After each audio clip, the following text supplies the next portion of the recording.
Se abre la audiencia. Alguacil. Por auto dictado por el magistrado juez presidente de la Suprema Corte de Justicia, doctor Jorge Subero Isa, se ha fijado la audiencia solemne del día de hoy para conmemorar el Día del Poder Judicial, según lo dispone la Ley 327-98 de la carrera judicial, que en su artículo 40, párrafo, dice: los días 7 de enero de cada año se conmemora el Día del Poder Judicial. El magistrado doctor Jorge Subero Isa dará lectura al discurso de orden.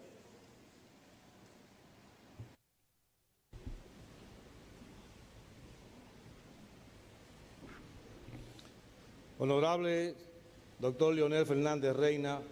presidente de la República, presidente del Consejo Nacional de la Magistratura y primer magistrado de la Nación, honorable doctor Rafael Alburquerque de Castro, honorable vicepresidente de la República, honorable primera dama Margarita Cedeño de Fernández, honorable señor presidente del Senado de la República Reinaldo Pérez, honorable presidente de la Junta Central Electoral, honorable presidente de la Cámara de Cuentas de la República Dominicana, honorable Procurador General de la República y procuradores adjuntos y demás miembros del Ministerio Público, honorable Manuel Vergés Chupani,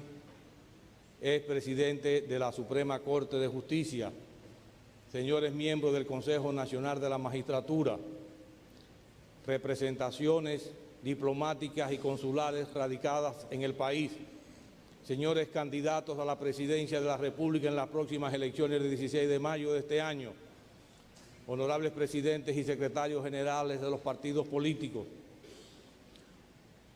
señora doña Milagros Ortiz Bosch, es vicepresidente de la República y miembro del Consejo Nacional de la Magistratura. Personalidades e invitados especiales, honorables magistrados, jueces de la Suprema Corte de Justicia, asciendo por 11ª vez al Supremo Estrado de la República para dirigirme al Supremo Juez de la Nación, que es el pueblo dominicano, a fin de que éste juzgue nuestro desempeño como institución y como funcionario público. De igual manera, aprovechamos esta oportunidad para poner en circulación la obra, resultado de 10 años de gestión judicial, la cual recoge los avances que ha registrado el Poder Judicial Dominicano durante los 10 años que al frente del mismo lleva la actual Suprema Corte de Justicia. También reconoceremos nuestros empleados Alba J. Valenzuela de Lluver, Bolívar Antonio Sarante, Ramón Antonio Javier Lizardo y Luis A. Méndez Lapé por su excelente hoja de servicios como servidores judiciales. Muchos quizás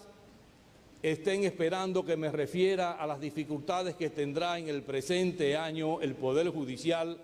a consecuencia de la no aplicación de la ley número 194-04 en cuanto al porcentaje del presupuesto nacional que le corresponde, pero no lo haré. Una elemental norma de cortesía aconseja que no se invita a casa a una persona para oír cosas que pudieran no ser de su agrado. Durante la recepción ofrecida por la Suprema Corte de Justicia el pasado 2 de agosto para conmemorar el 10º aniversario de la designación de sus actuales jueces, al proyectarse un audiovisual donde aparecía en una fotografía el presidente Leonel Fernández y quien les habla, entre otros, tomada el 4 de agosto de 1997 a propósito de la juramentación de los magistrados recién designados, le observé al presidente de la República que él había cambiado mucho y este me dijo: magistrado, no solo yo he cambiado, usted también ha cambiado. Realmente, después de 10 años, el mundo ha cambiado, el país ha cambiado,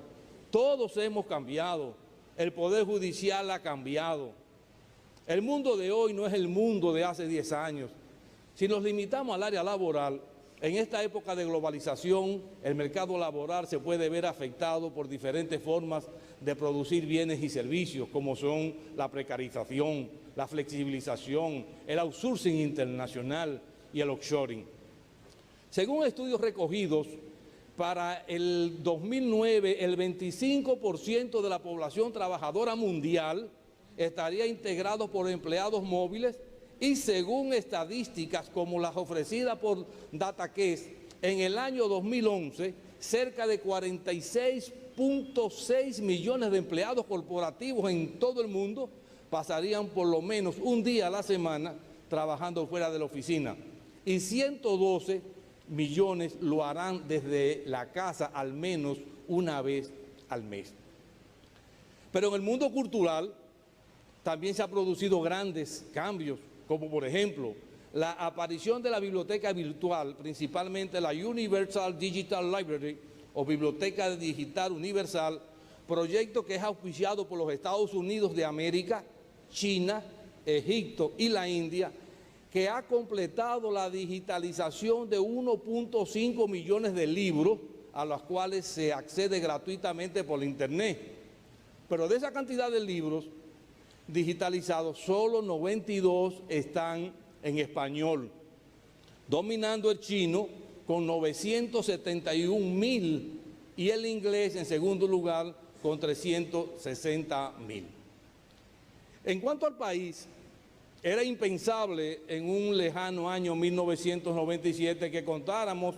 en la actualidad con 55 call centers, generadores de más de 20.000 plazas de empleo, indicativo incuestionable del desarrollo de una incipiente economía alternativa, pero también de la instalación de 903.709 líneas telefónicas fijas, 5.050.370 líneas telefónicas móviles, así como de 390 radiodifusoras en todo el territorio nacional, constituyendo esto una plataforma comunicacional sobre la cual descansará el futuro desarrollo económico de la nación. Ciertamente, el país posee una plataforma en las tecnologías de la información y las comunicaciones que nos invita al desarrollo. Pero no podemos olvidar la situación de los países del área, principalmente de aquellos con los cuales tenemos tratados de libre comercio, como son los países centroamericanos a través de DRCAFTA. Prácticamente todos esos países poseen las mismas ventajas comparativas que nosotros: buenas playas, buen clima, buenos recursos naturales, mano de obra más o menos del mismo nivel salarial. Estas igualdades nos obligan a competir no solamente sobre las bases de ventajas comparativas, sino de ventajas competitivas. Física y mentalmente todos hemos cambiado en los últimos 10 años. Los apenas adolescentes se han convertido en adultos, los bachilleres se han convertido en profesionales y aquellos que eran estudiantes y universitarios hoy son jueces. En cuanto al Poder Judicial, también hemos cambiado. Todos hemos sido actores o testigos de ese cambio. Por los logros alcanzados, desde el año 1997 hasta la fecha, se nos reconoce entre los países de mayor independencia judicial en el hemisferio, llegando a superar incluso a países con niveles de desarrollo social e institucional que pudiera decirse superan al nuestro. Es así como una encuesta publicada por el Foro Económico Mundial, que reúne unos 20.000 altos funcionarios de las más grandes empresas a nivel mundial para estudiar y entender la globalización y factores que la envuelven, sitúa a la República Dominicana de un número de 18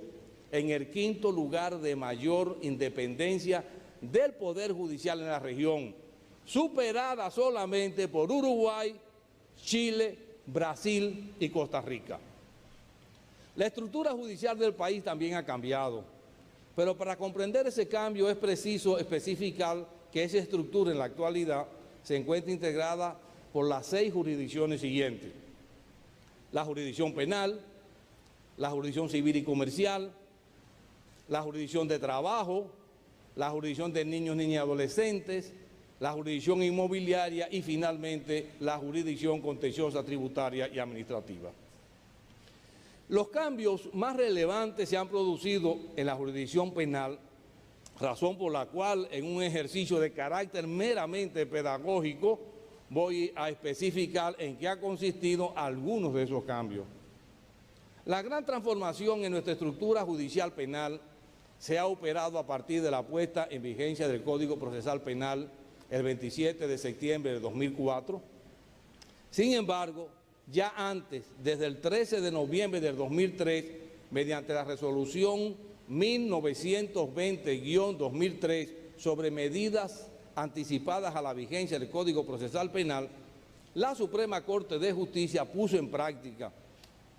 una serie de principios preestablecidos en la Constitución de la República y en los tratados internacionales aprobados por el Estado Dominicano, que efectivamente revolucionaron el proceso penal en el país, que van desde la consagración de los 21 principios que informan el debido proceso, pasando por el establecimiento del bloque de constitucionalidad hasta la modificación de la arquitectura de los estrados de los tribunales. Como consecuencia de esa resolución, tanto jueces, Ministerio Público y abogados y partes ya estaban familiarizados con ese código casi un año antes de su vigencia, por lo que se considera que el paso de un código a otro, que realmente era un cambio de una cultura procesal a otra, se produjo en nuestro país sin el trauma que causó en otros países donde esa misma normativa procesal ha sido implementada, se está implementando o se ha tratado de implementar. La vigencia del Código Procesal Penal el 27 de septiembre de 2004 significó un primer reto para el Poder Judicial Dominicano, que fue el inicio de la liquidación de los expedientes activos que debían concluirse conforme al Código de Procedimiento Criminal. Fue necesario levantar un inventario de esos expedientes que se inició en el mes de abril de ese mismo año, es decir, antes de la vigencia de dicho código, el cual arrojó la existencia de, óiganme esta suma, señor, esta cifra, arrojó la existencia de 445.040 expedientes a liquidar, de los cuales al terminar la etapa de liquidación el 27 de septiembre del 2006, quedaron aproximadamente 8.096 casos para ser continuados conforme a la nueva normativa procesal penal. Para esa fase de liquidación fue necesario crear de manera temporal una estructura liquidadora, estableciéndose los tribunales liquidadores en todos los distritos judiciales, para lo cual la Suprema Corte de Justicia dictó una resolución a los fines de regular su funcionamiento.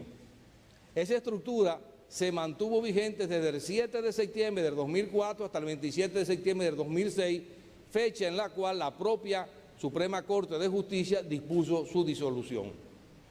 Con la vigencia plena del Código Procesal Penal, se puso en funcionamiento la actual estructura de la jurisdicción penal dominicana. Esta estructura se compone de los órganos jurisdiccionales en los casos y formas que determinan la Constitución y las leyes de la República y son: 1. La Suprema Corte de Justicia. 2. Las Cortes de Apelación. 3. Los juzgados o tribunales de primera instancia. 4. Los juzgados de la instrucción. 5. Los jueces de la ejecución penal. Y 6. Los juzgados de paz. No se incluyen los tribunales de jurisdicciones especializadas que conocen de asuntos penales, como son las salas penales de los tribunales de niños, niñas y adolescentes, así como otros tribunales. En la actualidad se encuentran en funcionamiento en el área penal los tribunales que se detallan a continuación. En primer lugar, la Suprema Corte de Justicia. De los 6 órganos jurisdiccionales que la componen, 2, la Cámara Penal y el presidente de la misma, actúan siempre jurisdiccionalmente en materia penal, mientras que el Pleno y las Cámaras reunidas son órganos jurisdiccionales penales cuando actúan en la materia. El Pleno de la Suprema Corte de Justicia es el órgano jurisdiccional integrado por los 16 jueces que componen la Suprema Corte de Justicia y que puede reunirse y tomar decisiones válidamente con la presencia de 12 de sus miembros. Su competencia está establecida en el artículo 67 de la Constitución de la República y el artículo 14 de la Ley 2591, orgánica de la Suprema Corte de Justicia, así como de cualquier otra disposición legal que expresamente le atribuya competencia para conocer de un asunto. Las cámaras reunidas de la Suprema Corte de Justicia, según lo dispone la ley, cuando se trate de un segundo recurso de casación relacionado con el mismo punto, será competencia de la Cámara reunida el conocimiento y fallo del mismo. La segunda Cámara, o Cámara Penal de la Suprema Corte de Justicia, es el órgano jurisdiccional competente para conocer de los asuntos penales. Tiene competencia principalmente para conocer y fallar los recursos de casación que se interpongan por primera vez en materia penal. En lo relativo a su composición, se encuentra integrada por un presidente y 4 jueces. El presidente de la Suprema Corte de Justicia es otro de los órganos jurisdiccionales que tiene facultad de conformidad con el artículo 25 de la Ley Orgánica de la Suprema Corte de Justicia de apoderar al Pleno cuando se trata de infracciones penales cometidas por funcionarios con privilegio de jurisdicción. En segundo lugar, tenemos las Cortes de Apelación, que la ley le instituye a esas Cortes con la atribución principal de conocer de los recursos de apelación contra las sentencias dictadas por los jueces y tribunales de primera instancia y juzgados de la instrucción. Debemos precisar que después de la vigencia del Código Procesal Penal, las Cortes de Apelación son las competentes para conocer del recurso de apelación interpuesto contra las decisiones emanadas de los juzgados de paz, atribución que antes estaba reservada a los juzgados de primera instancia. Cada Corte de Apelación, como unidad jurisdiccional, está compuesta por 5 jueces,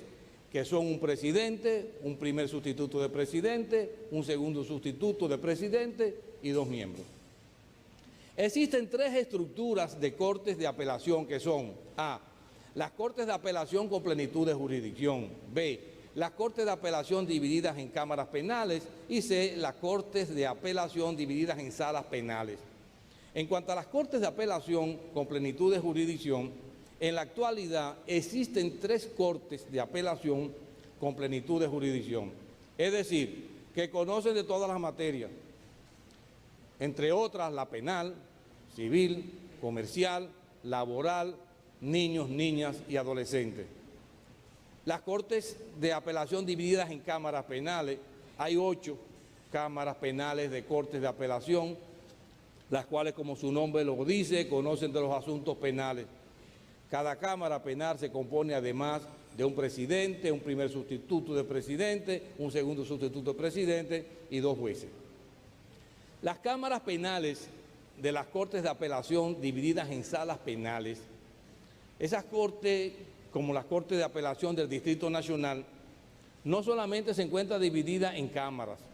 sino que además su cámara penal se encuentra dividida en 3 salas. De esto resulta que la única cámara penal que está dividida en la actualidad en salas penales es la del Distrito Nacional. Cada sala tiene un presidente y 4 jueces. Los juzgados de primera instancia, en cada distrito judicial existe un juzgado de primera instancia, el cual normalmente coincide con el de una demarcación territorial correspondiente a una provincia, con las excepciones de San Cristóbal, que tiene además el Distrito Judicial de Villa Altagracia, La Vega, que tiene además el Distrito Judicial de Constanza, y San Juan de la Maguana, que tiene también el Distrito Judicial de Las Matas de Farfán. Los juzgados o tribunales de primera instancia se dividen en 2 grandes grupos, que son: A, los juzgados o tribunales unipersonales de primera instancia, y B, los juzgados o tribunales colegiados de primera instancia. Los juzgados o tribunales unipersonales de primera instancia están integrados por un solo juez, quien a su vez es su presidente. El Código Procesal Penal le atribuye competencia expresa para conocer de los casos cuya pena privativa de libertad sea menor de 2 años. Existen tres estructuras de esta clase de tribunales, a saber, los juzgados o tribunales de primera instancia con plenitud de jurisdicción, los juzgados o tribunales de primera instancia divididos en cámaras penales y tres, los juzgados o tribunales de primera instancia divididos en salas penales. Los juzgados o tribunales de primera instancia con plenitud de jurisdicción, su atribución principal es conocer de los asuntos en materia penal, civil, comercial, laboral, niños, niñas y adolescentes, entre otros, de conformidad con la competencia que les da la ley. En la actualidad existen 10 juzgados o tribunales de primera instancia con plenitud de jurisdicción. Los juzgados o tribunales de primera instancia divididos en cámaras penales son órganos jurisdiccionales y tienen como atribución principal conocer de los asuntos penales en los términos señalados por la ley. Existen actualmente 4 juzgados o tribunales de primera instancia que se encuentran divididos en varias cámaras penales, teniendo cada cámara un presidente. Y las cámaras penales de los juzgados o tribunales de primera instancia que están divididos en salas penales. En la actualidad existen 3 cámaras penales de los juzgados o tribunales de primera instancia que se encuentran divididos en salas penales. Estos tribunales se caracterizan porque cada cámara penal se encuentra dividida en varias salas penales. En estos casos, cada cámara tiene su propio presidente, un primer y un segundo sustituto de presidente. Los juzgados o tribunales colegiados de primera instancia, el artículo 72 del Código Procesal Penal dispone que los jueces de primera instancia, cuando conocen de los casos cuya pena privativa de libertad sea mayor de 2 años, se integran con 3 jueces de primera instancia. En la actualidad existen en todo el territorio nacional 19 tribunales colegiados de primera instancia, distribuidos en los departamentos judiciales de la manera siguiente: 3 en el Distrito Nacional, 2 en la provincia de Santo Domingo y 2 en Santiago. Formando parte de los 19 tribunales colegiados de primera instancia se encuentran también los correspondientes a los departamentos judiciales siguientes: 2 en San Pedro de Macorís, el primero con asiento en la ciudad de San Pedro de Macorís y el segundo con asiento en la ciudad de Higüey. 2 en el departamento de San Cristóbal, el primero con asiento en la ciudad de San Cristóbal y el segundo con asiento en la ciudad de Baní. 2 en La Vega, el primero con asiento en la ciudad de La Vega y el segundo con asiento en Bonao. 2 en San Francisco de Macorís, el primero con asiento en la ciudad de San Francisco de Macorís y el segundo con asiento en la ciudad de Nagua. Existe un tribunal colegiado de primera instancia en cada uno de los departamentos judiciales siguientes: San Juan de la Maguana, Barahona, Puerto Plata y Montecristi. En cuanto a los juzgados de la instrucción, en la actualidad existen distribuidos en el territorio nacional 52 juzgados de la instrucción en razón de por lo menos 1 por cada distrito judicial. En los casos del Distrito Nacional, la provincia de Santo Domingo y Santiago, se da una situación particular. En el caso del Distrito Nacional, por ejemplo, existe un juez coordinador y 10 juzgados de la instrucción. En la provincia de Santo Domingo, un juez coordinador y 5 juzgados de la instrucción. Y en Santiago, un juez coordinador y 4 juzgados de la instrucción. La Vega tiene 2 juzgados de la instrucción, el resto del país tiene un solo juzgado de la instrucción. Dentro de los juzgados de la instrucción existe una estructura de servicio judicial que es importante destacar, y es la Oficina Judicial de Servicio de Atención Permanente, contemplada por el artículo 76 del Código Procesal Penal. Estas oficinas se encuentran adscritas a los juzgados de la instrucción y funcionan en las mismas instalaciones donde están ubicados los juzgados de la instrucción. Prestan sus servicios 24 horas al día, los 7 días de la semana. Los jueces de la ejecución de la pena, que al tenor de lo que dispone el artículo 74 del Código Procesal Penal, tienen a su cargo el control de la ejecución de las sentencias, de la suspensión condicional del procedimiento, de la sustanciación y resolución y de todas las cuestiones que se relacionen sobre la ejecución de la condena. Este órgano jurisdiccional constituye una novedad en nuestra legislación, pues siempre estuvo a cargo del Ministerio Público la ejecución de las sentencias penales. Hasta la fecha, por razones presupuestarias, solamente han sido designados 11 jueces de esa clase que corresponden en principio a las provincias que tienen recintos carcelarios. Finalmente, en cuanto a la estructura penal, tenemos los juzgados de paz, que son los órganos jurisdiccionales que se encuentran colocados en la parte más baja de la pirámide judicial de la República Dominicana. La Suprema Corte de Justicia habilitó a todos los jueces de paz, sin ninguna distinción, para actuar como jueces de la instrucción y ejercer las funciones de estos en lo relativo a los actos de carácter delictuoso atribuidos a los juzgados de paz por el artículo 75 del Código Procesal Penal, a los cuales es aplicable el procedimiento penal ordinario. En la actualidad existen 215 juzgados de paz ordinarios, 215 en conjunto, clasificados de la manera siguiente: 164 juzgados de paz ordinarios, 42 juzgados de paz especiales de tránsito y 9 juzgados de paz para asuntos municipales. Esta estructura judicial penal ha logrado durante su vigencia resultados sorprendentes, haciendo más efectiva y pronta la administración de justicia, como se puede apreciar a continuación. En la fase de instrucción, los tribunales resuelven en 2 meses o menos un total de casos equivalente al 90% de los casos entrados. En juicio de fondo, resuelven en menos de 4 meses una cantidad de casos equivalente al 80% de los casos entrados. Y en 5 meses o menos, el 90% de los mismos. En la fase de apelación, las Cortes resuelven en menos de un mes un total de casos equivalente al 93% de los casos entrados. En estas 3 fases procesales, la acumulación de los casos ronda el 10% del total de los casos entrados, en contraste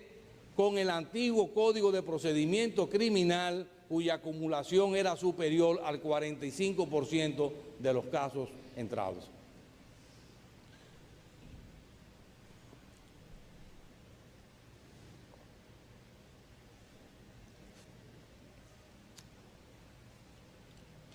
El mecanismo procesal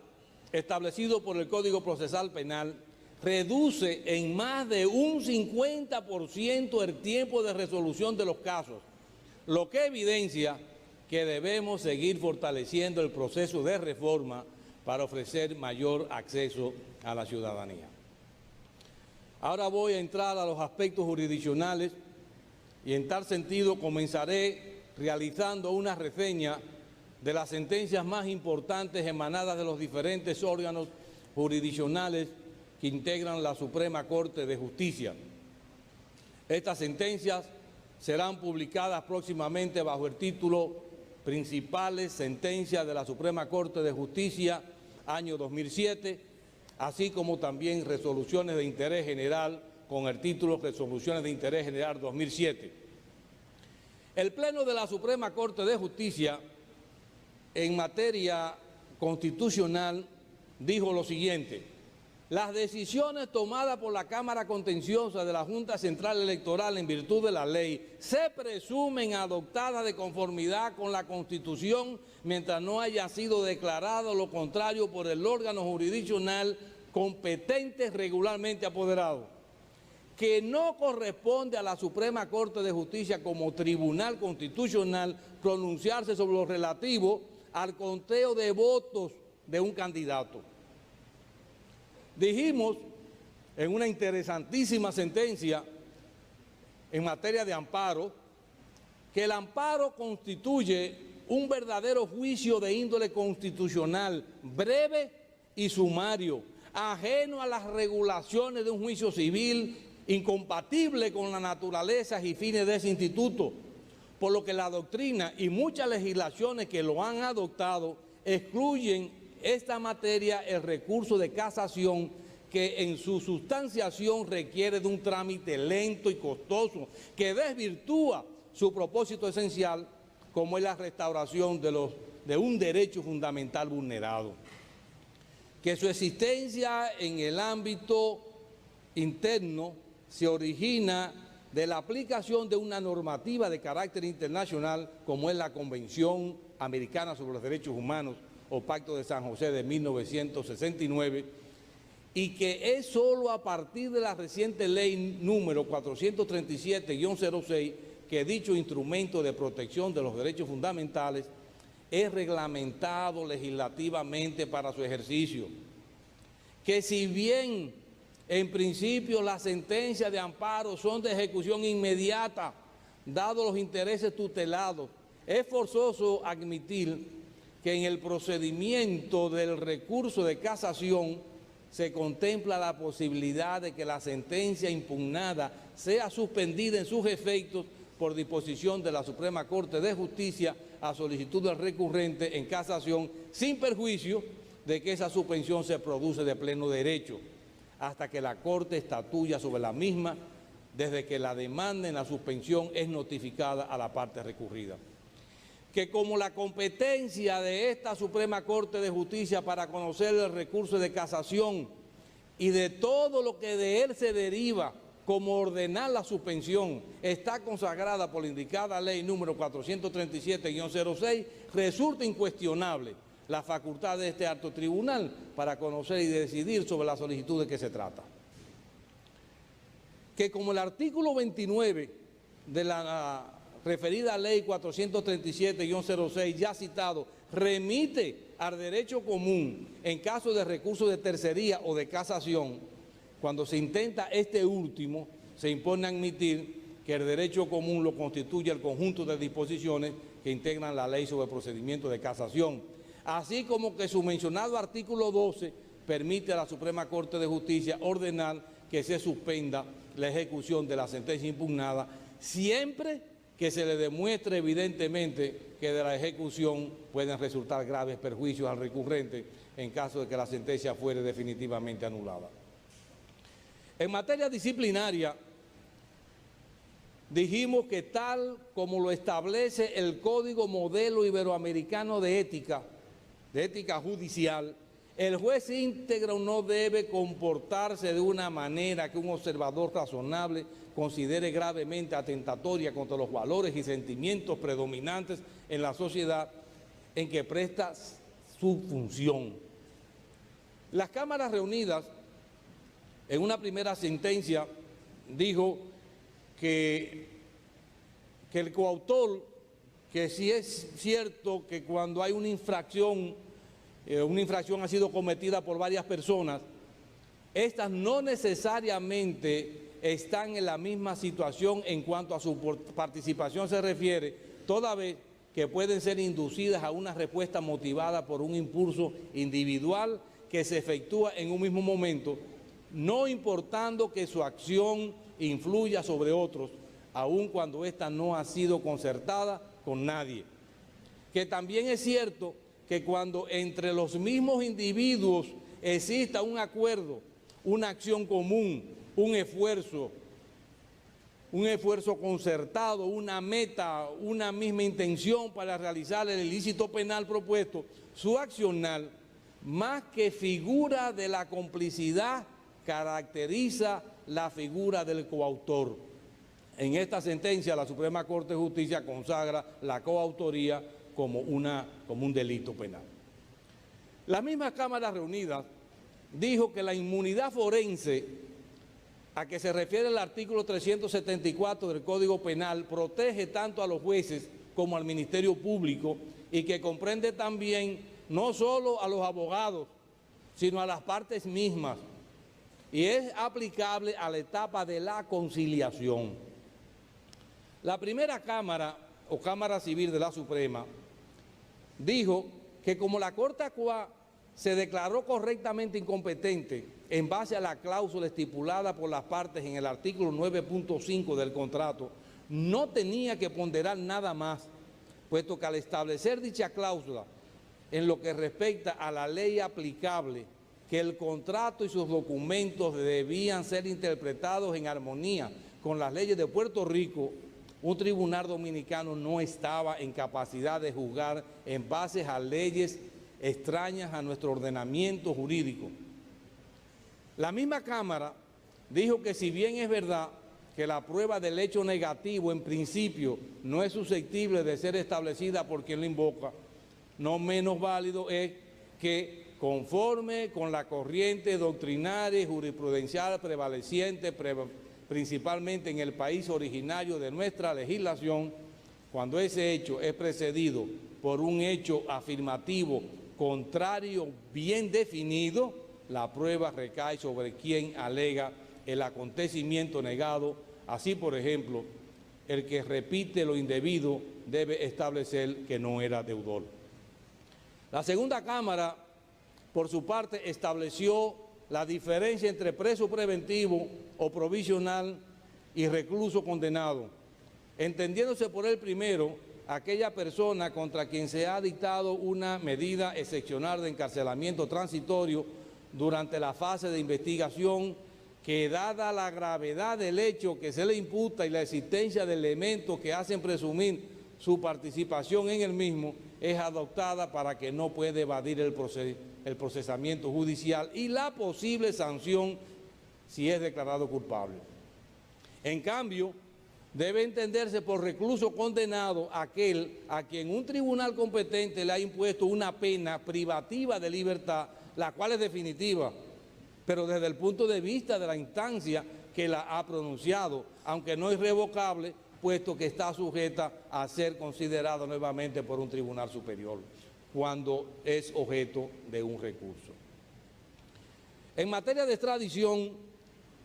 dicha Cámara dijo que el crimen cometido por X, solicitado en extradición en Estados Unidos de Norteamérica, país requirente,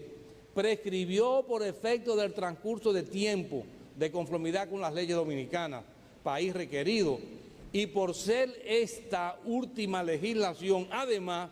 la disposición más favorable al reclamado en extradición, como se ha dicho, que por consiguiente no se concede la extradición. Finalmente, la Cámara Penal dijo que la prescripción establecida por la ley número 6132 sobre expresión y difusión del pensamiento no ha sido derogada por la prescripción establecida en el Código Procesal Penal. La tercera Cámara, en materia de tierra, dijo que cuando se alega que un contrato de venta entre partes es simulado, es necesario presentar un contraescrito para demostrar dicha simulación. Caso este último en el cual no habrá o no habría necesidad de llegar hasta el examen y el análisis de la intención de las partes. En materia laboral, la misma Cámara dijo que el Código de Trabajo se aplica a todas las empresas del sector privado, aun cuando no tengan fines comerciales, bastando la existencia de la prestación de un servicio remunerado y subordinado. Asimismo, la misma Cámara, y en la misma materia laboral, a propósito del detector de mentiras, dijo que es evidente que el sometimiento a un trabajador a un detector de mentiras o a la prueba que fuere con la finalidad de procurar una demostración de su honestidad constituye un acto afrentoso que atenta contra su dignidad, sobre todo cuando se hace en medio de una investigación policial sobre robos cometidos en la empresa en que éste labora,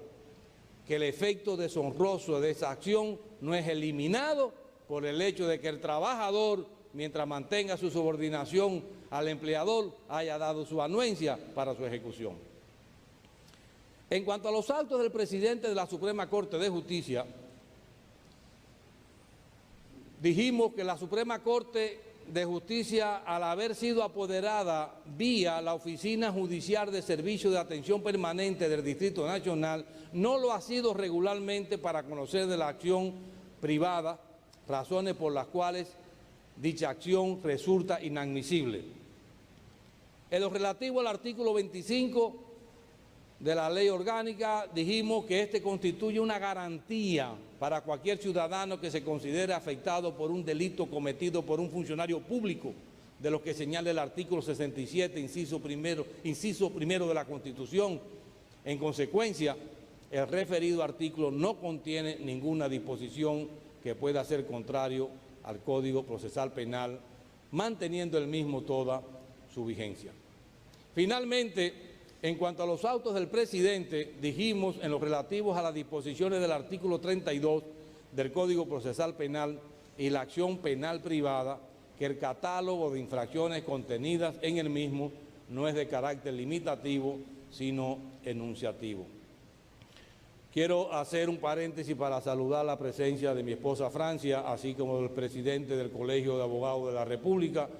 y el presidente electo de dicho organismo. Durante el año 2007, al mes de noviembre, recibimos la cantidad de 4.454 recursos de casación correspondientes a las cámaras reunidas y a las 3 cámaras de la Suprema Corte de Justicia, y fueron pronunciadas en audiencia 2.039 sentencias correspondientes a años anteriores y al 2007, sin incluir las resoluciones sobre admisibilidad e inadmisibilidad dictadas por las cámaras reunidas y la Cámara Penal en virtud del Código Procesal Penal, que ascienden a 1.467 resoluciones. La cantidad de recursos de casación que ingresan cada año a la Suprema Corte de Justicia son una muestra clara de la necesidad de que el Congreso Nacional apruebe el proyecto de ley que, definiendo el interés casacional, sometimos a ese organismo en el año 2004 como una forma de limitar el acceso a dichos recursos. Juramentamos durante el pasado año 2.237 abogados, los que, sumados a los años anteriores, desde agosto de 1997, hacen un total de 19.279 abogados juramentados por esta Suprema Corte de Justicia. Fruto de nuestra iniciativa legislativa, fueron aprobadas por el Congreso Nacional las leyes 52-2007, que modifica la ley 136-03 y la ley número 425-2007, la primera que restableció la competencia de los juzgados de paz en materia de pensión alimentaria, y la segunda que introduce modificaciones a la actual estructura judicial, creando nuevos tribunales. En el área de la seguridad social, el pasado año contratamos los servicios del Instituto Nacional de Ciencias Forenses, el INACI, una dependencia de la Procuraduría General de la República, para aplicar la prueba antidoping a la totalidad de los jueces, funcionarios y empleados del Poder Judicial, programa que se está ejecutando en la actualidad como una forma de mantener el control sobre la conducta de nuestros servidores. En el ámbito de la ingeniería, concluimos las construcciones de los juzgados de paz de Sabana Larga en San José de Ocoa, de Nizao en la provincia de Peravia, de Los Llanos en San Pedro de Macorís y de Río San Juan en la provincia de María Trinidad Sánchez,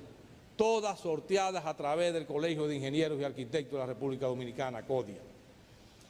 Dentro de las obras en ejecución tenemos el Palacio de Justicia de Monteplata, el Palacio de Justicia de Bonao, el Palacio de Justicia de Salcedo en su fase de terminación, el Tribunal de Tierra de San Francisco de Macorís y la Corte de Niños, Niñas y Adolescentes de San Cristóbal. Dentro de las actividades de mayor relevancia en el año transcurrido, resalta la puesta en funcionamiento a principios del año del primer Centro de Información y Orientación Ciudadana, el CIO, en el Palacio de Justicia de Santiago, inaugurado en febrero del 2007, con el apoyo sin reserva de la Agencia Española de Cooperación Internacional, la AESI, con el propósito de proporcionar a los usuarios las informaciones y orientaciones que faciliten la pronta solución de su situación judicial, reafirmando el compromiso que tiene la institución para mejorar el acceso de los ciudadanos a la justicia y provocar el cambio cultural necesario en la forma de atención al público en esos palacios de justicia.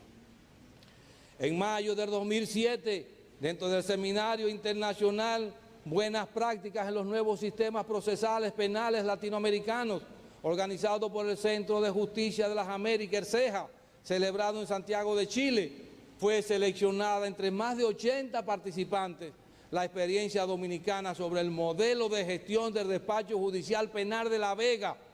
inaugurado a mediados del año 2006, la cual fue presentada de forma exitosa, siendo elogiada por participantes de los diferentes países latinoamericanos presentes,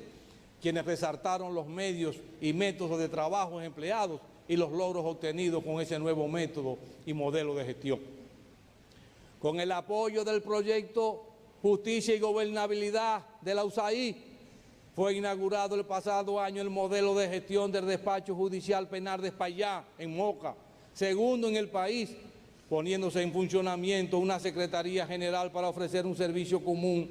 a los tribunales penales a través de las unidades de recepción y atención al usuario.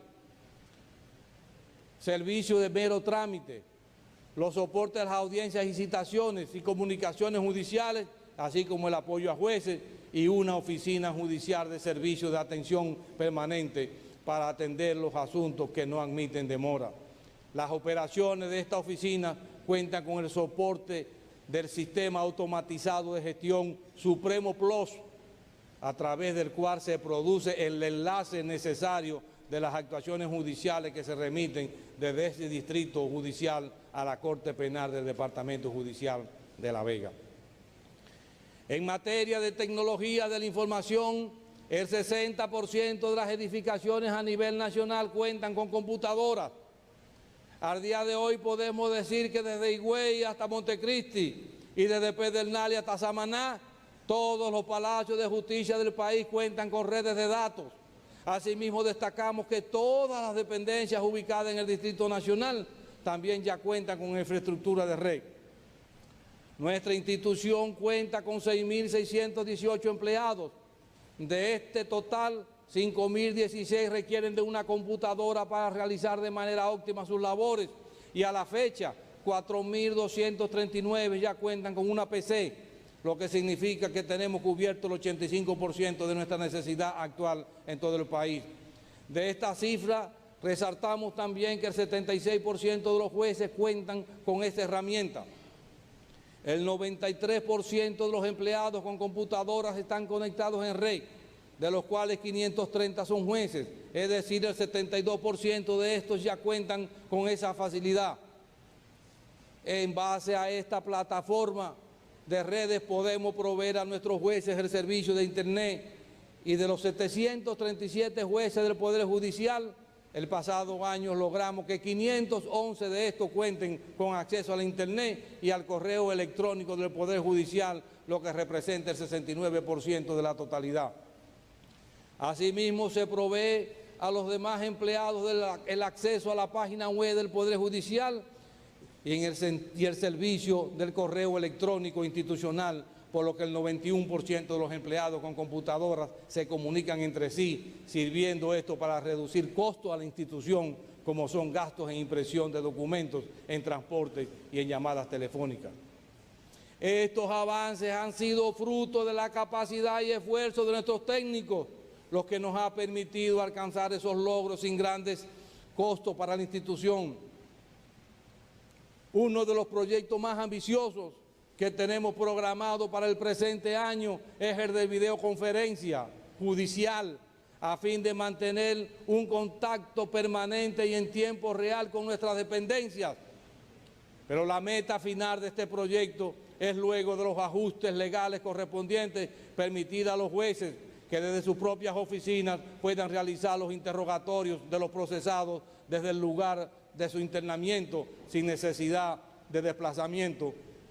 con lo cual se eliminarían los inconvenientes propios de los traslados.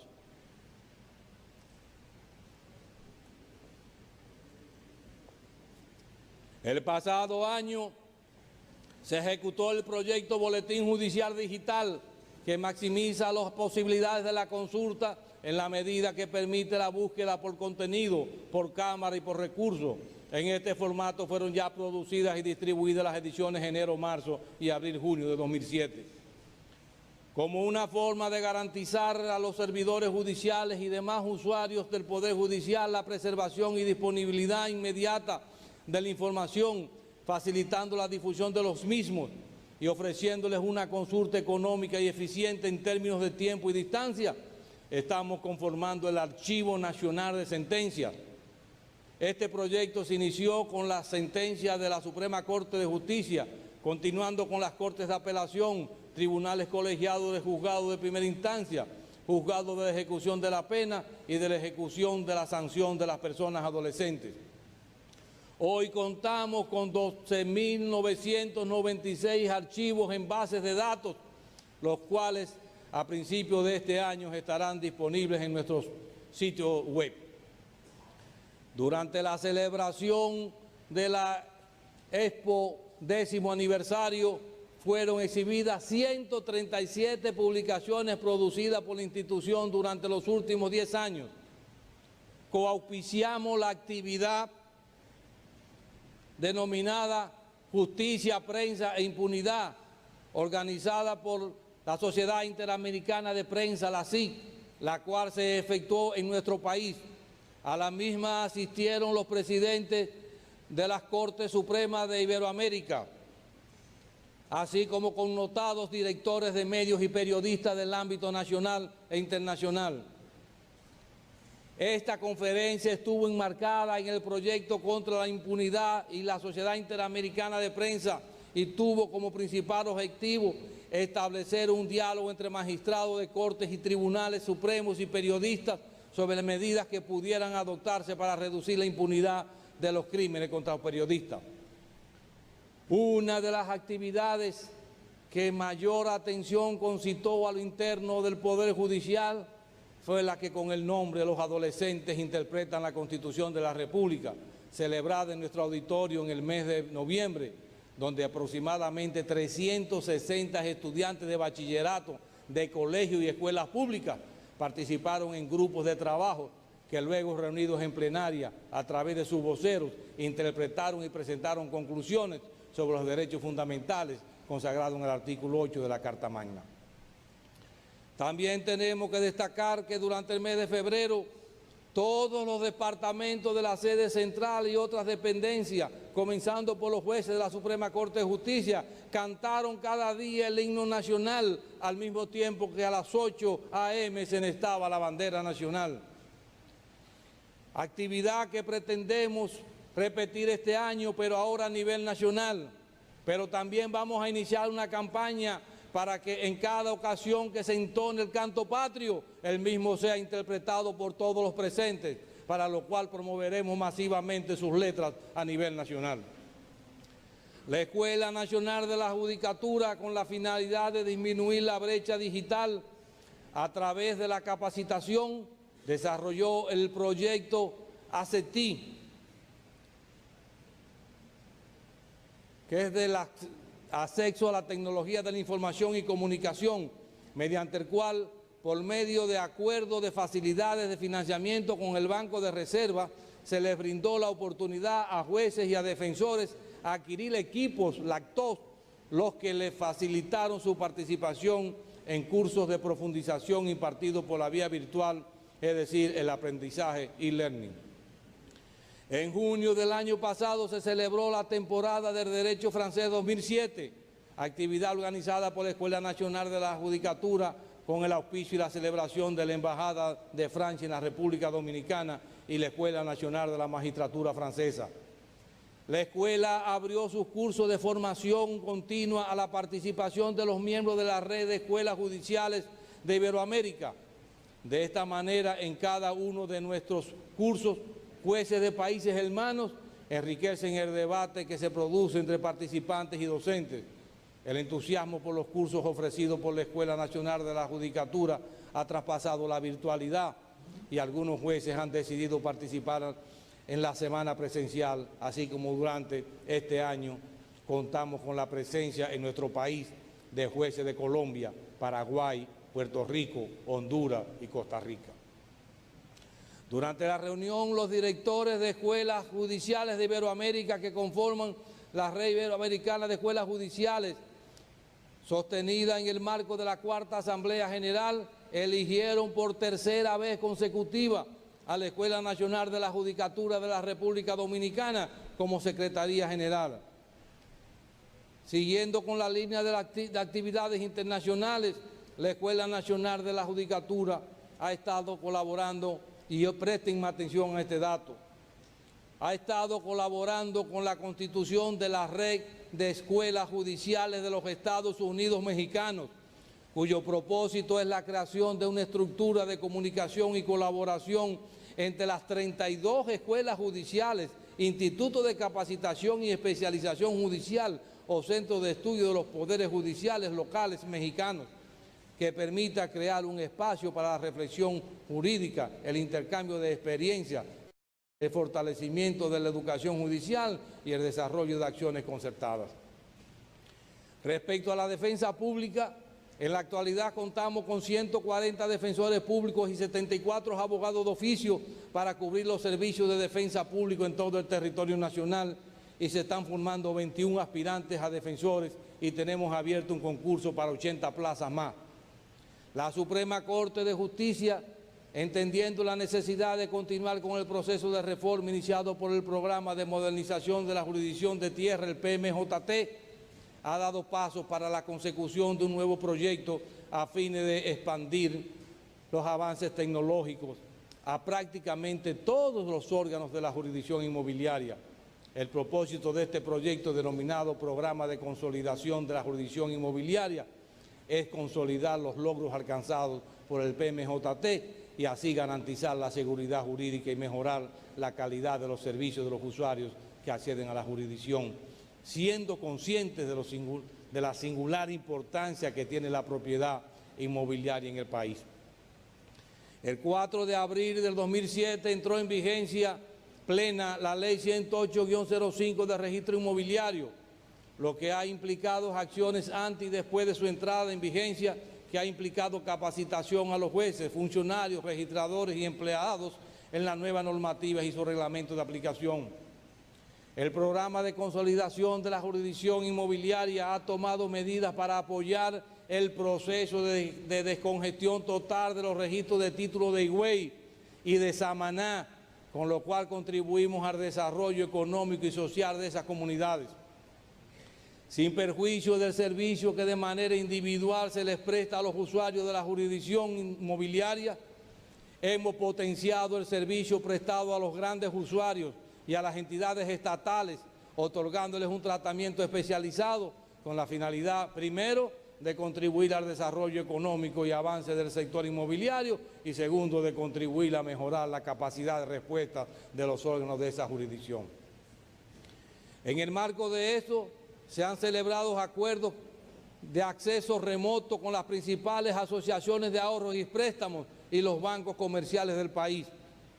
El 3 de septiembre del 2007 inauguramos el edificio de la sede central de la jurisdicción inmobiliaria que aloja el Tribunal Superior de Tierra del Departamento Central, destacándose el edificio de parqueo, la infraestructura de comunicación y seguridad, pero sobre todas las cosas, una moderna sala de consulta. Uno de los cambios importantes y significativos en el 2007 con relación a la competencia y la organización de los tribunales fue el traspaso de las funciones que ejercía el Tribunal Superior Administrativo, así como del Tribunal Contencioso Administrativo de los Monetarios Financieros al Tribunal Contencioso Tributario, el cual mediante la Ley número 13-07 sobre la transición hacia el control jurisdiccional de la actividad administrativa del Estado, del 5 de febrero de 2007, se le denominó Tribunal Contencioso Tributario y Administrativo. Elaboramos el protocolo de aplicación de las normas contra la violencia intrafamiliar, el cual constituye una herramienta válida para el manejo de los casos y sobre todo para homogeneizar su tratamiento en un marco de derechos humanos. El Pleno de la Suprema Corte de Justicia aprobó el documento denominado Política de Igualdad de Género, instrumento que funge como rector del accionar de la institución en favor de los derechos que asisten a las mujeres como ciudadanas, las cuales tienen dentro del personal administrativo del Poder Judicial una participación que asciende a un 60% y en el de las juezas asciende a un 45%.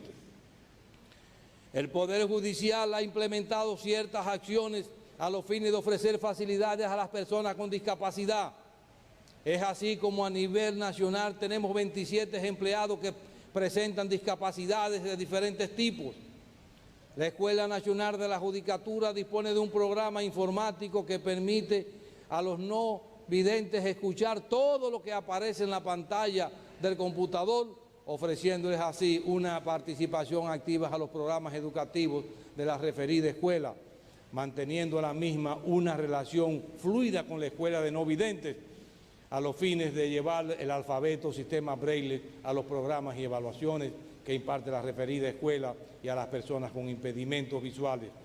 Hoy día, la Escuela Nacional de la Judicatura se enaltece al contar con la participación de un no vidente en el programa para defensor público, así como de otros en las mismas condiciones, el cual se encuentra en proceso de formación ante dicha escuela. Reglamentamos el interrogatorio para aquellas personas menores de 18 años de edad que deban prestar declaraciones en relación a causas penales ante los tribunales de niños, niñas y adolescentes, no solo a través de la comisión rogatoria, sino también a través de una cámara de GESEL y del circuito cerrado. El Poder Judicial, en su compromiso social por la excelencia en el servicio, tiene como misión administrar justicia para resolver conflictos y garantizar los derechos de las personas, consolidar la paz social y el desarrollo de la democracia dentro del marco del Estado de Derecho. Dicha misión está sustentada en valores como la equidad, la imparcialidad, la honestidad y el respeto por la independencia de criterios. A fin de garantizar el cumplimiento de la referida misión institucional, su fortalecimiento, renovación y efectividad, los integrantes del Poder Judicial hemos decidido fortalecer la integridad, la transparencia y la conciencia funcional e institucional a través de la aplicación del sistema de integridad institucional. Dicho sistema cuenta con la cooperación de la Agencia de los Estados Unidos para el Desarrollo Internacional, la USAID, y 4 comisiones compuestas por servidores del Poder Judicial Dominicano. El sistema de integridad institucional implica el manejo de 4 documentos de envergadura para su posible aplicación, a saber, el Código de Comportamiento Ético, el Sistema de Gestión de la Cultura del Capital Humano o el Sistema Administrativo, Financiero y de Auditoría y el régimen disciplinario. El Código de Comportamiento Ético orienta la conducta que deben observar los integrantes del Poder Judicial. Este código muestra los valores y principios que permiten a cada servidor judicial el deber ser, así como el sistema de consecuencia. El sistema de gestión de la cultura del capital humano incorpora nuevas políticas y nos provee de normas que garantizan el cambio de cultura acorde con los principios éticos institucionales, así como también un sistema de consecuencias en base a la evaluación del desempeño de los jueces y de cada servidor judicial. El sistema administrativo, financiero y de auditoría promueve la transparencia en la gestión de los referidos procesos a través de los atributos como son la efectividad, oportunidad y calidad. Con este sistema perseguimos mejorar los niveles de información y transparencia de la gestión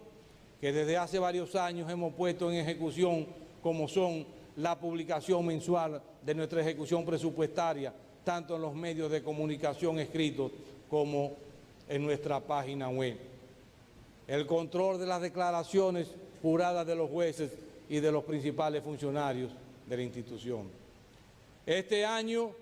pretendemos, aunque ninguna disposición legal nos obligue a ello, someter al Congreso Nacional nuestras memorias correspondientes al año anterior como una forma de que se conozca cuál ha sido el comportamiento de los ingresos y egresos facilitados al Poder Judicial de la República. En lo atinente al régimen disciplinario,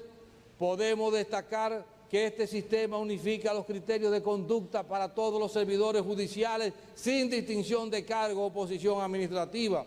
identifica los principios como medio de garantizar la igualdad. Dada la importancia de este tema para el Poder Judicial del país, la quinta conferencia del Poder Judicial, que tendrá lugar en abril de este año, abordará el mismo. El reconocimiento que hemos recibido ha sido producto del esfuerzo colectivo de todos los jueces del país, así como de su personal de apoyo. Sin embargo, no puede constituirse en un motivo de estancamiento en nuestras actuaciones y cada día debemos desplegar mayores esfuerzos para brindar una mejor administración de justicia y afianzar la independencia del Poder Judicial. Estamos conscientes de esta realidad y por esa razón propusimos el pasado año desde este mismo estrado reformas sustanciales en lo que hemos denominado la segunda ola de reforma del Poder Judicial. Fruto de esta propuesta y como una prueba de que no era una simple retórica, sino parte de nuestro compromiso institucional, en el mes de abril fueron juramentadas 7 comisiones para trabajar los aspectos relativos a reforma a la Constitución, Ley sobre Justicia Constitucional, Estatuto de la Justicia, Sistema Nacional de Resolución Alternativa de Conflictos, Jurisdicción Contenciosa Administrativa, Jurisdicción Civil y Sistema de Integridad Institucional. De esas comisiones han rendido su informe preliminar las comisiones del Sistema Nacional de Resolución Alternativa de Conflictos, la de Jurisdicción Contenciosa Administrativa, la Jurisdicción Civil y el Sistema de Integridad Institucional, las cuales serán sometidas a estudios y a la consideración del Pleno de la Suprema Corte de Justicia. En el mes de febrero del año 1998 conmemoramos el 90 aniversario de la incorporación del recurso de casación en el sistema judicial dominicano, el cual fue establecido en la Constitución Política de 1908. En esa ocasión dimos a conocer la bandera del Poder Judicial, idea y diseño del hoy fallecido magistrado Julio Genaro Campillo Pérez, juez de la Suprema Corte de Justicia, y desde esa fecha ha ondeado los cielos de los recintos judiciales del país.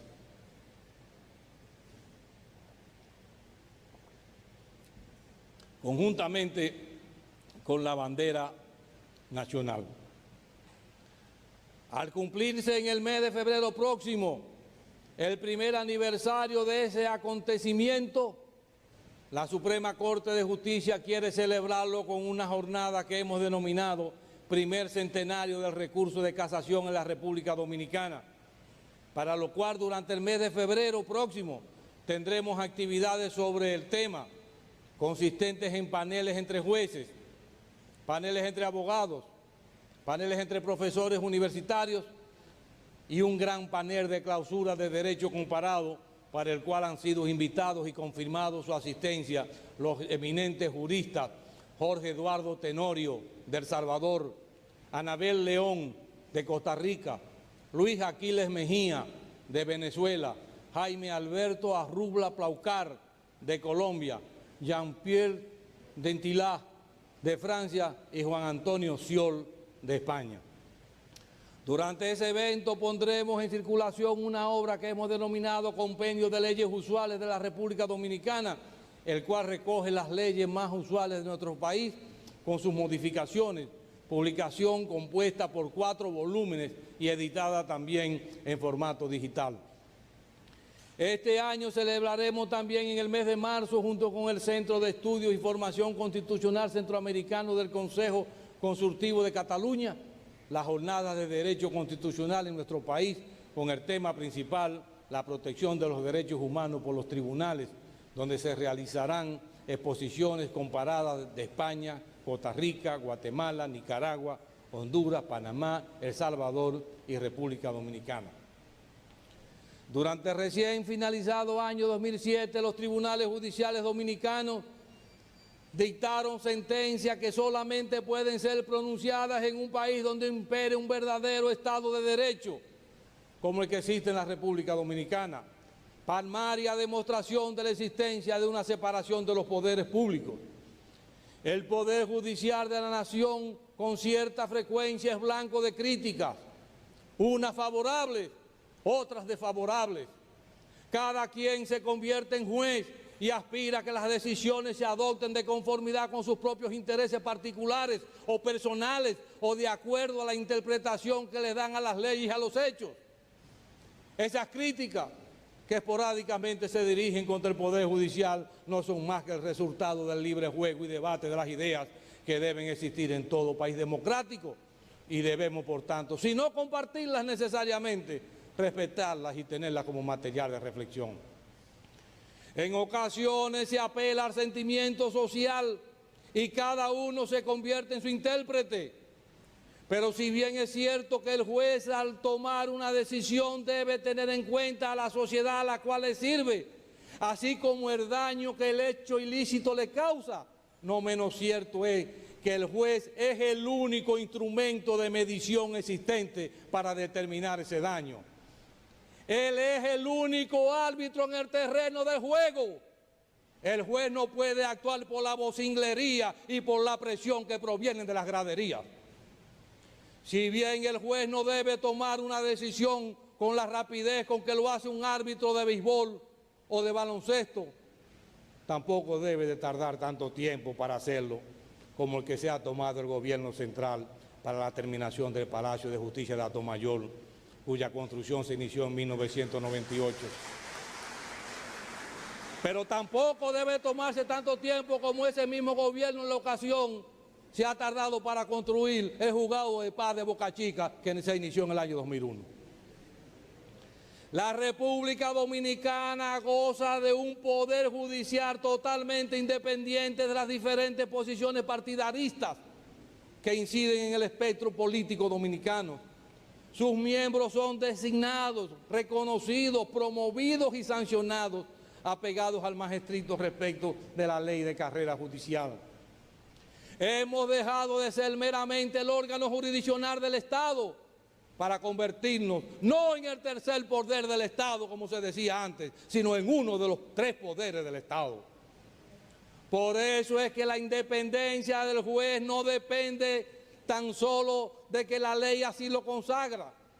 Sobre todas las cosas, la independencia es un estado de ánimo.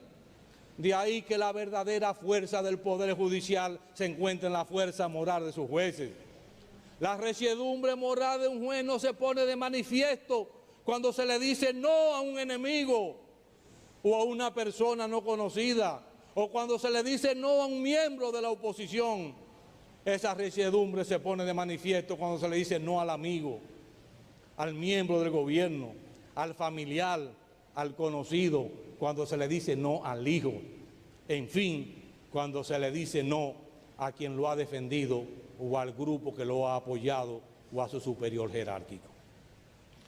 Hoy adquiere mayor dimensión lo expresado por Alexander Hamilton cuando escribía desde el Federalista su apología sobre la función judicial en el papel constitucional de las instituciones, expresando que, cito, no hay libertad si el Poder Judicial no estaba separado de los poderes legislativo y ejecutivo. La libertad no tendrá nada que temer de la judicatura sola, pero sí tendrá que temer todo de la unión de esta con cualquiera de los otros departamentos. Termina la cita. En la parte final de este discurso, quiero citar al presidente de la República, doctor Leonel Fernández, cuando en su discurso de juramentación el 16 de agosto de 1996 en la Asamblea Nacional dijo, cito, propiciaremos una verdadera reforma judicial que garantice la aprobación de la carrera judicial, que establezca la Escuela Nacional de la Magistratura, que eleve el salario de los jueces y demás auxiliares de la justicia y que dignifique el rol de los magistrados. Termina la cita. Presidente Fernández, con nuestra designación le tomamos la palabra y todo el abanico que ofrece en la actualidad el Poder Judicial es el más fiel testimonio de que no hemos defraudado la confianza que se depositó en nosotros el día de nuestra designación, el 3 de agosto de 1997, y que no hemos violado el juramento prestado el 4 de agosto de ese mismo año de respetar la Constitución y las leyes. Personalmente, Durante estos 10 años y 5 meses que llevo al frente del Poder Judicial de la República, he sido un abanderado de la defensa de ese poder, de su institucionalización, de su democratización y de su modernización. Y como presiento, a pesar de ser enero, estar en el diciembre de mi intromisión en la Judicatura Nacional, quiero terminar diciendo con Alexander Pope: dejadme vivir o morir desconocido, pero inmaculado. Dame una fama honrada o no me deis ninguna. Dios.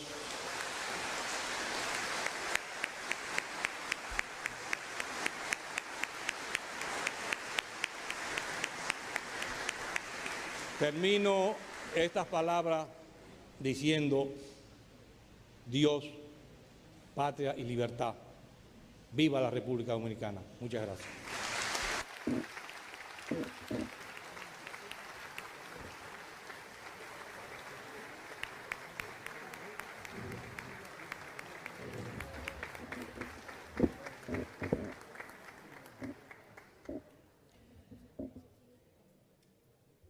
Han sido las palabras del magistrado doctor Jorge Subero Isa, honorable presidente de la Suprema Corte de Justicia, en el marco de esta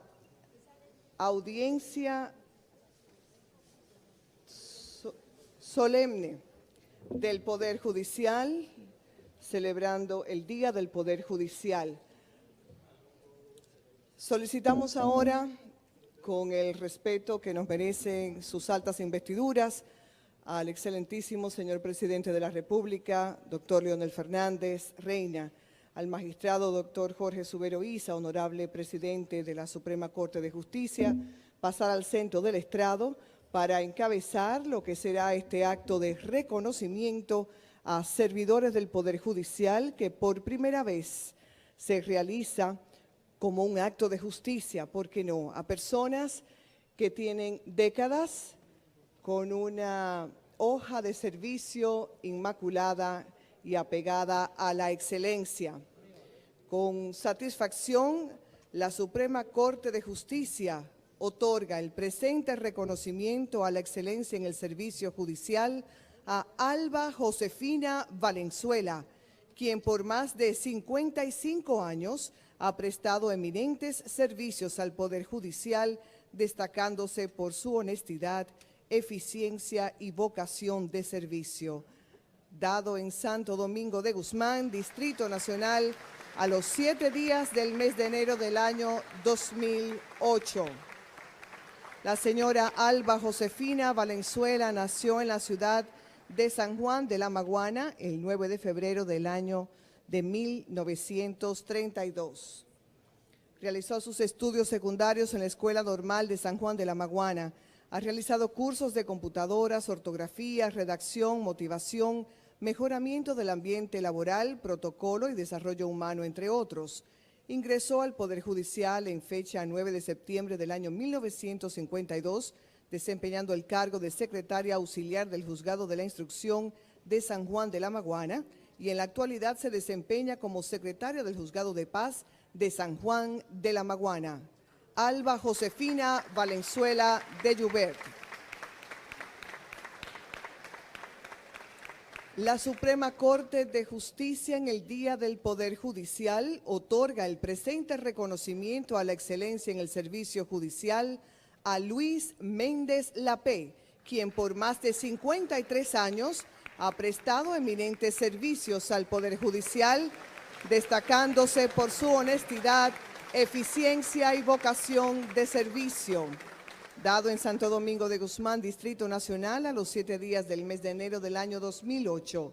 El señor Luis Méndez Lapé nació en la ciudad de Barahona el 30 de julio del año 1931. Ingresó al Poder Judicial desempeñando el cargo de alguacil ordinario en el año 1955. El 7 de febrero del año 1963 fue ascendido a la posición de alguacil de estrados. En la actualidad se desempeña como alguacil de estrados de la Suprema Corte de Justicia. Reconocimiento a Luis Méndez Lapé.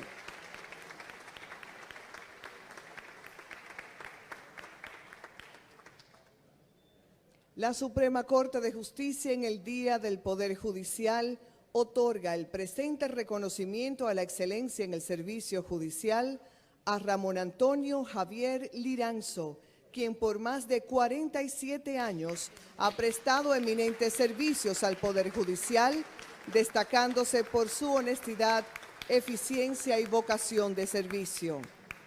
Dado en Santo Domingo de Guzmán, Distrito Nacional, a los 7 días del mes de enero del año 2008. El señor Ramón Antonio Javier Liranzo nació en la comunidad de Yagüiza, San Francisco de Macorís, el 1 de noviembre del año 1929. Cursó el 8º grado en la Escuela Manuel María Castillo de la ciudad de San Francisco de Macorís. Ingresó al Poder Judicial en fecha 2 de enero del año 1961 como alguacil de estrados en la Cámara Penal Corte de Apelación de San Francisco de Macorís, donde permaneció hasta el 26 de enero del año 1999, cuando fue trasladado a la Cámara Civil de la Corte de Apelación de San Francisco de Macorís, donde permanece en la actualidad. Ramón Antonio Javier Liranzo. La Suprema Corte de Justicia, en el Día del Poder Judicial, otorga el presente reconocimiento a la excelencia en el servicio judicial a Bolívar Antonio Sarante, quien por más de 41 años ha prestado eminentes servicios al Poder Judicial, destacándose por su honestidad, eficiencia y vocación de servicio. Dado en Santo Domingo de Guzmán, Distrito Nacional, a los 7 días del mes de enero del año 2008. El señor Bolívar Antonio Sarante nació en el Distrito Municipal de San José de Matanzas, de la provincia María Trinidad Sánchez, el 7 de agosto del año 1939. Ingresó al Poder Judicial como conserje mensajero del Juzgado de Paz de Nagua el 14 de noviembre del año 1966. Fue ascendido a la posición de alguacil de estrados de Juzgado de Primera Instancia de Nagua y en la actualidad se desempeña como alguacil de estrados de la Cámara Penal Corte Juzgado de Primera Instancia de Nagua. El 1 de diciembre del 2007 fue favorecido con una pensión por antigüedad en el servicio. Así concluyen los reconocimientos en el marco de este Día del Poder Judicial que la Suprema Corte de Justicia ha otorgado a sus empleados. Para concluir con este acto oficial, invitamos a todos, por favor, a ponerse de pies para escuchar una vez más el himno nacional a cargo de la Banda de la Marina de Guerra. Se cierra la audiencia.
Ha concluido esta audiencia solemne del Poder Judicial. Rogamos a los integrantes de este auditorio ocupar sus lugares mientras permitimos que las autoridades puedan salir de esta sala augusta de la edificación y de esa manera concluir este acto de audiencia solemne del Poder Judicial.